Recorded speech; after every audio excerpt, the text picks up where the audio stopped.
Good afternoon and welcome to Follow Your Brush with Pam. I have some new things to show you today. I am exploring, as you know, I'm not a watercolor teacher, master. It's not a tutorial or lesson. I explore my watercolor adventures and just invite you to come along as I'm trying new things. I ordered some hot press paper. Now, in the past, I have tried it and I've not been very successful. So I'm going to try again today. The other thing that I have that is new, as some of you may know, I have trouble with my thumb, and you've often seen it in a brace. The good news is I'm not having surgery, but I do have to keep it as immobile as possible. And a very dear friend of mine who understands that and is familiar with the Lebenzon brushes. I love Tracy Lebenzon's brushes, as you may already know because you've seen me use them frequently.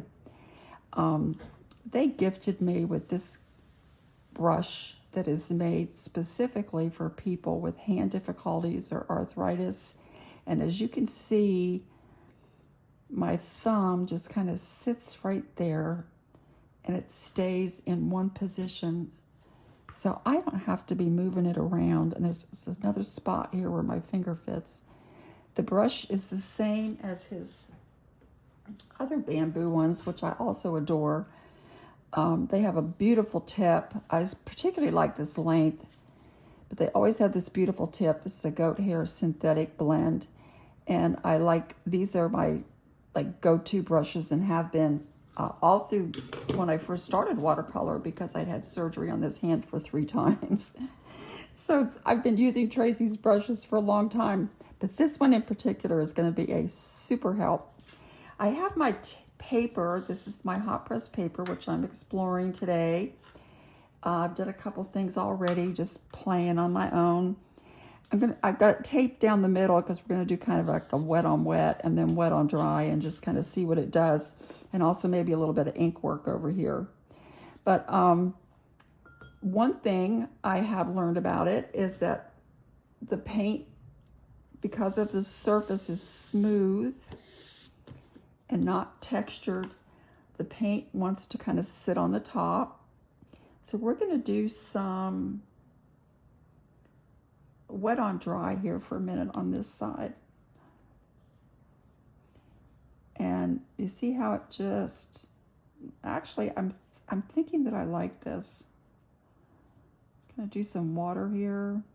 I'm using my Daniel Smith paints today. This is a cobalt turquoise. I like the way that it's responding.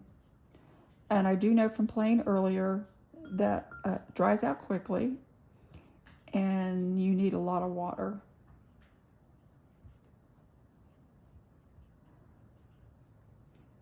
In fact, Leron, if you watch Leron Yankowski, he says that more water the better with your hot press. So I'm just gonna come in here with this. Let's bring it up here a little bit too. Let's extend this shoreline. And you see as it's drying, this is wet on dry now, so it does flow with the water. I have this on my corrugated board, so I can lift this a little bit and let it kind of move around.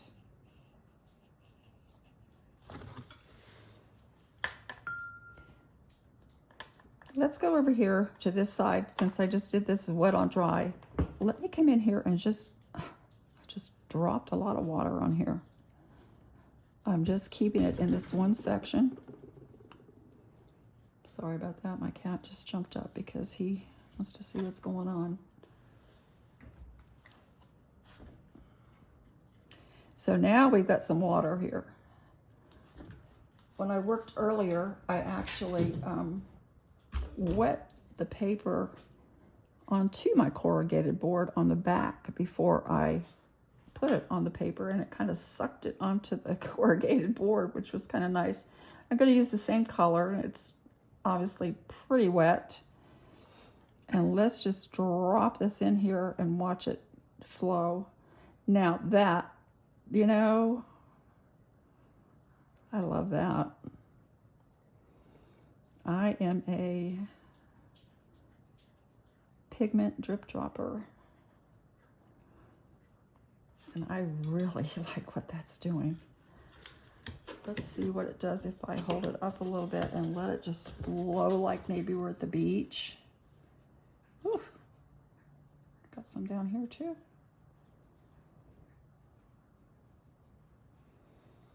Oh, now, you know, I can see where I might like this hot press. That's kind of like what I like to do, is let things flow and run. I'm the one that likes to drip and watch paint dry. Now, to me, that's really pretty. Oh, I like that. I really like that. I like that better, actually, than the wet on dry.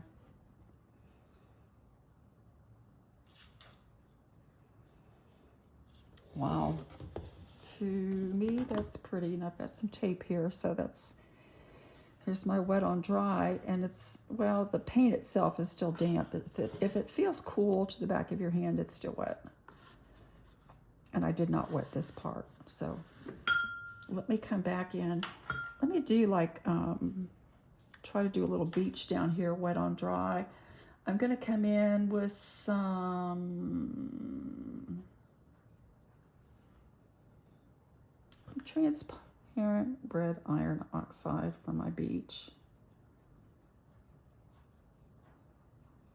And as you know, the water's going to be kind of coming in and out, so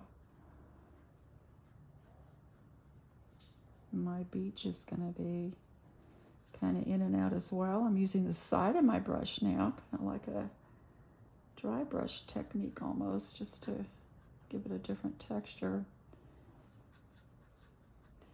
And fortunately,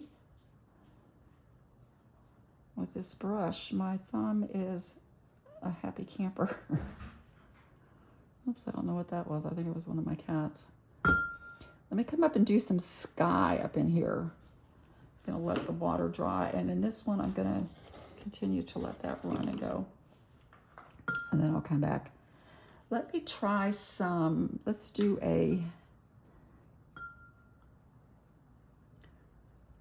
I'm gonna do a lavender sky because, again, this is wet on dry, so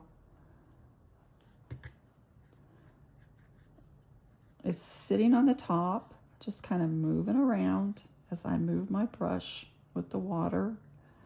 But I like the way it moves.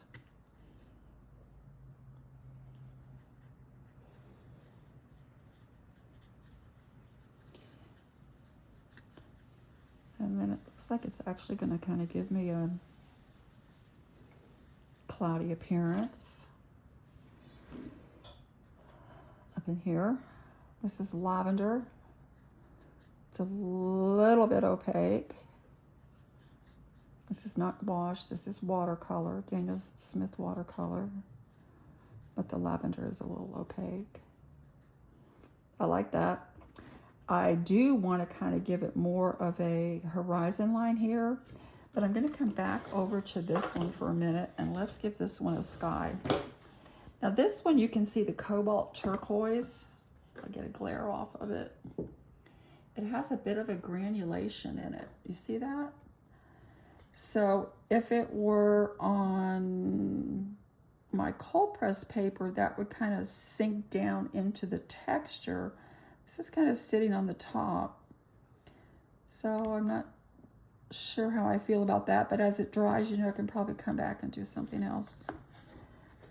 Let me do some wet on this. This is my wet on dry. This is my wet on wet side. I'm just gonna try to do some lavender clouds up in here. And I actually might like this better because I'm able to leave some white space and just come into my water.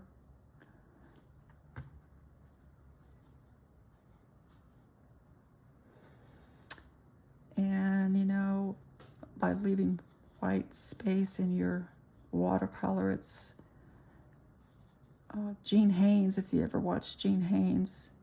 She says leaving the white of your paper is like oxygen to your painting. And as long as this paint is wet and moving, it's alive. Heard another painter say that, and I thought that was good because you still can move it around, and especially with this hot press paper I'm finding. So I like that too. I'm gonna get a little darker down here around the horizon line. This is actually I'm liking these clouds. I'm really liking these clouds on this one. Woo, I do. I like that. You bring some lavender down in here as kind of make a, I think I might enjoy some of this hot press paper. It's kind of, I like what it's doing. I like the way it's working. I kind of have to paint with a light touch because of my hand anyway. And I think this kind of lends itself to that. And maybe I won't be as susceptible to overworking, maybe. I'll bring some red iron. Oh, I love this sky. You see that sky? Look what that's done. Look at that. I am loving the sky on this. To me, that is just gorgeous. I'm going to come back in and do a little bit. I'm going to leave that alone. I'm going to come back in here with my red or trans red iron oxide and do some beach in here too. I don't want to do all of this beachy, just some of it.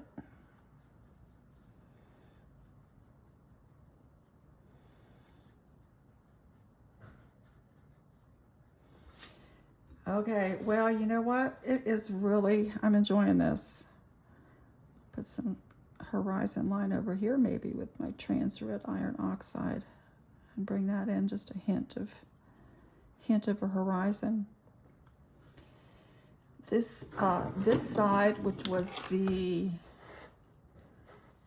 wet on dry, look at that, is dried really lighter, so you really can't see it as much as this one has the textures. I'm going to come back in and add some more of this lavender up here.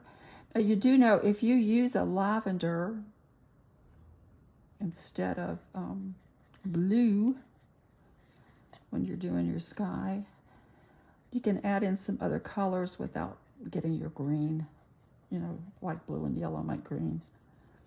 You can add a lavender, and then you can do maybe a rose color.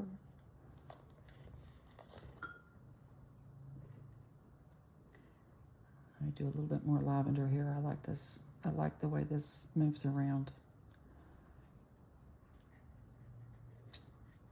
And I didn't want to make this too long of a video, but let me just show you how you can add like a Quin rose to your sky. Make a pretty sunset without always having to think you have to add yellow. And end up with a green sky. There are other colors in that sky, not always just yellow. Let's come back and add some more beach down here.